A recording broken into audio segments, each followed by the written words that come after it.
Guys, before we start, I'll give you an injury update. Razor will be making the trip. He's day-to-day with an upper body. Glad you guys laughed at that. Makes me feel good. Tage and Kyle, we can assume are maintenance. Yes. Tage, Kyle. Who else didn't we have out there? Samuelson still day-to-day. I think that's it. Tucky was good. We expect him to be ready to go. Is there any danger that either Tage or Oposo could miss tomorrow's game, or they? I don't think either will. Things would have to change. It was just maintenance today for them, so something would have to come up, I guess, would be the appropriate answer. What's it going to be like having Luukkonen back at your disposal now? Very nice. He has played very well progressively through the year and early season, I should say, and it'll be nice to have him back now that he's got his energy level back up after what was depleting him. Clifton said that Eric suggested that they switch sides, and he said it revolutionized the defense pairing. Just what's happened maybe since they switched sides, I guess? I mean, Eric's comfortable on both sides. I think Clifton is too. I think Clifton really struggled coming off that suspension, just knowing him and having a history with him. And I think he's finally settled back into playing really assertive and aggressive and not worried about thinking about every hit that he makes. He's just engaged and in the moment.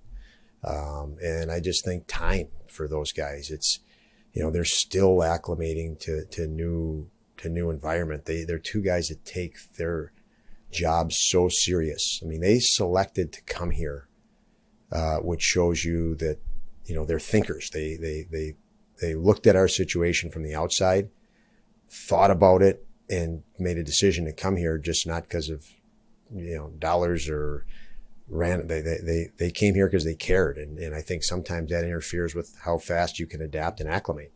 They overthink things sometimes. And that's a good trait, but it can also be a challenging trait in acclimating. And I think they're just moving along in that process faster now. Is there any worry with as sick as he was? He's being in altitude and everything. Do you worry about his energy or energy level at all? Or has he had enough hard practice where it's really nothing to worry about right now? I don't, especially when the doctors tell me not to. So he's good. I mean, he's had enough here. But that doesn't say you don't monitor every guy when you go into a different altitude, an altitude that big of a jump. Every guy feels it, and there's an acclimation to it. Even if you have a skate and a practice, you get in that game, it's a whole nother level. So you can see that every time you go in that building with a team, that there is an acclimation period. Guys are taking shorter shifts and they're gasping more when they get to the bench, and it's unavoidable. But he's back to the level he was when he was injured. So that's not a worry, but we'll monitor it like every other player if he's in.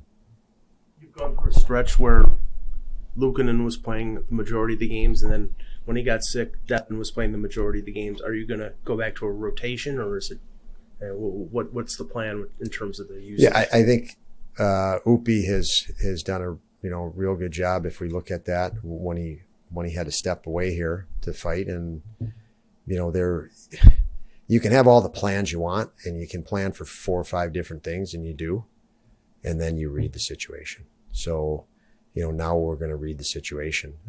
But that being said, it's nice that Devin's played 3 really good games. And it's nice that, Upi's progressed where he's at. And we also have Comrie there. I can't answer what the plan is. We have 4 or 5 different plans contingent upon, or different things we can do at our disposal. But the information will come, after next game and as we progress forward here. Colorado was struggling a little until they got the win last night, but how much do you have to be on your toes with what happened last time? You guys pretty much dominated them, and they're going to remember that. Yeah, struggling a little is a relative term when you're talking about the Colorado Avalanche. I wouldn't say they struggle. And you certainly do know they're a competitive bunch, and I think we beat them 4-0 here. They're going to know that, remember that, and they're a competitive bunch. So on our side, they're going to be ready to play against us.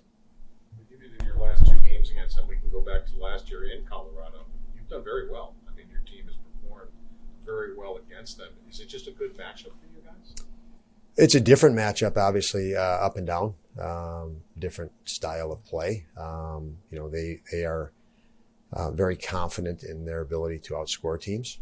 And that also, the luxury on the other side of that is when if you can play that up and back, a high tempo game, you're going to get your chances too, and you got to convert on them. If I look at our group, and we're a pace team, we're a fast team when we're on our game, and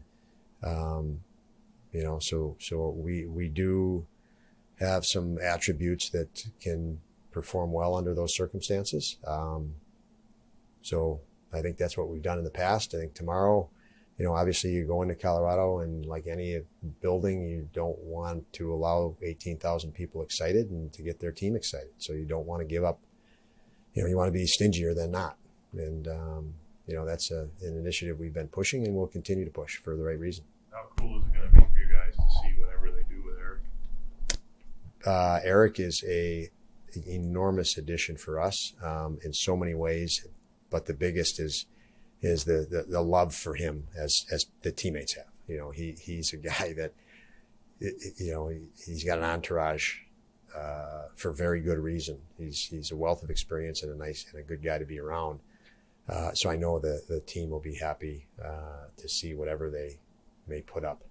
And I would imagine they'll put something up pretty nice based on how he has and how long he was there, what person he is. Don, I'm curious, a lot can happen to a group of guys on and off the ice. We've had the birth of so many babies in this room this year, the news of your brother's diagnosis. I'm curious the support system that you found within this organization. It's a great support system. I think the atmosphere and environment that Kevin Adams has set up through our organization is one of teams talk about family, and they throw family around very, very generically, I found through my experience in sports. And then when one thing goes bad, you're like, whoa. Yeah. But, not here. There's a lot of people that stand up. People stand up for people here and back people here through bad times as well as good times, challenges as well. So I think the support here is amazing. And the other thing I'll compliment Kevin and with is the drive. It's no nonsense. There's a job, very businesslike when it's supposed to be, and so the balance of that is I think very unique and very good. Tony's message was obviously very public. What kind of thoughts would you have toward him, given your own challenges in those circumstances that he went through? Lots of thoughts. Obviously, having gone through that myself, it's been a real challenging, I guess, 3 to 4 weeks for me and for him. Him and I are extremely close. I can tell you that there's not a day that I've gone through in my life that I haven't been grateful in some way, reflected personally on what it's been like to have a brother 3 years older than you that's paved a way for you and taken care of you. Really, he had 30 years in the NHL or just about, and I was able to live all those experiences, all those ups and downs. And, when I went through my chemo and treatment and it was extensive, he was there every single day for me. In the chemo lab, I was even telling him, you got to go home to your family. He was in Colorado at the time. So very close. And to know he, dating back a few weeks, has to go through this and you don't know diagnosis, prognosis, plan. It's a lot to take in. And again, as I think about this, even the doctors here at Roswell have been amazing to help us connect to the right people around the country to help. And it feels good to have a plan and to know he has a plan moving forward. and it's tough to be apart, but the ability to communicate is nice, and I'm grateful for all the support that's come in, really, and for him.